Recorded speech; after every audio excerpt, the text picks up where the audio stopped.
우리 집은 변호사한테 전세 안 줍니다. 임차인 직업 따져서 받을게요.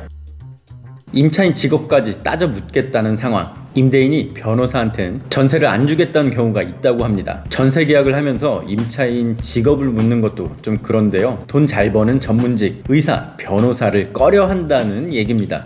지금 시대가 낳은 괴 현상일까요? 집주인이 괴물이 된 걸까요? 이 사연 무엇 때문인지 살펴보겠습니다. 바로 이렇게 등기부에 기록이 되기 때문에 집주인들이 꺼려하는 겁니다. 제발 하지 말아달라. 이게 왜 이러냐? 집에 낙인이 찍히는 건데요. 오늘 뉴스에 아주 흥미로운 내용이 나왔습니다. 집주인이 변호사, 세입자는 안 받겠다고 했다는 사연인데요. 대체 무슨 일일까요?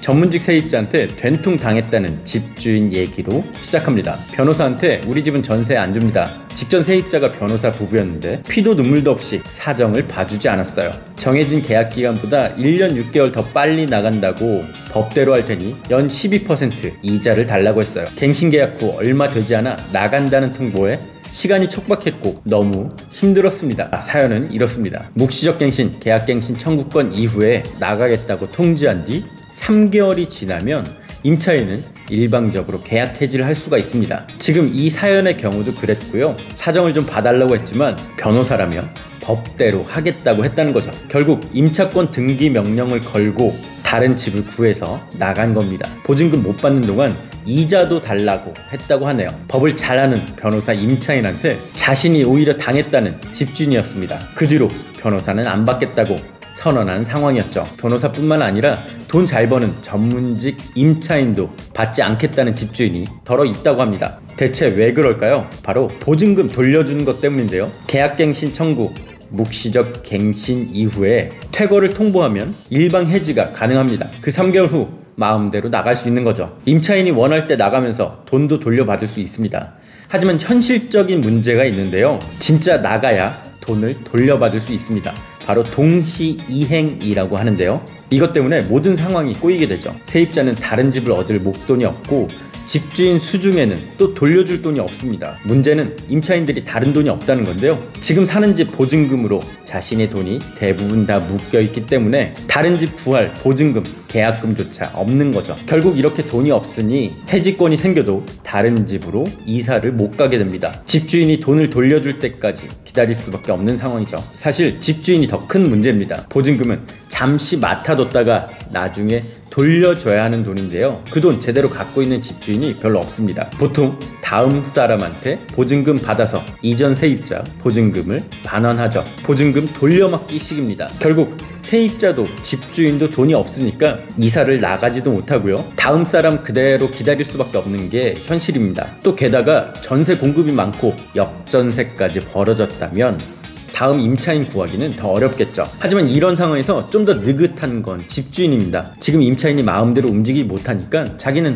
다음 사람 들어올 때까지 기다렸다가 그 돈 받아서 돌려주면 그만인 겁니다. 결국 지금 임차인이 마음대로 움직이지 못할 거란 걸 알고 있기 때문이죠. 하지만 돈이 있는 세입자라면 얘기는 달라집니다. 그때부터 칼자루는 임차인이 쥐게 되는데요. 자신이 가진 돈으로 다른 집 구해서 나가고 임차권 등기 명령하면 끝! 반환 보증보험까지 들었다면 그 보험을 청구하면 일이 다 풀리겠죠. 조금 시간이 걸리지만 결국 돈도 받게 됩니다. 바로 2단계 임차권 등기명령 때문에 지금 이런 사태가 벌어지고 있는 건데요. 임차권 등기명령 뭘까요? 실제 이사를 가면서도 대항력을 유지할 수 있는 제도입니다. 전세, 월세 만기에도 돈을 못 돌려받았다면 임차인이 법원에 신청할 수 있죠. 집주인 허락이나 동의가 필요 없습니다. 그리고 중요한 것, 집 등기부에 표시가 됩니다. 임차권 등기 명령하면 대항력과 우선 변제권을 지킬 수 있는 거죠. 집주인 입장에서 임차권 등기 명령을 꺼리는 이유 2가지. 첫 번째, 지연이자. 임차인한테 해지권이 생겨도 실제 살고 있는 동안엔 지연이자를 청구하기가 상당히 어렵습니다. 하지만 실제로 나간다면 그때부터 얘기는 달라지죠. 임차권 등기명령 꺼리는 2번째 이유. 등기부에 임차권이 설정되면 이건 낙인이 찍히는 건데요. 결국 다음 세입자 구하기도 참 힘들어집니다. 지금 실제 등기부 한번 볼게요.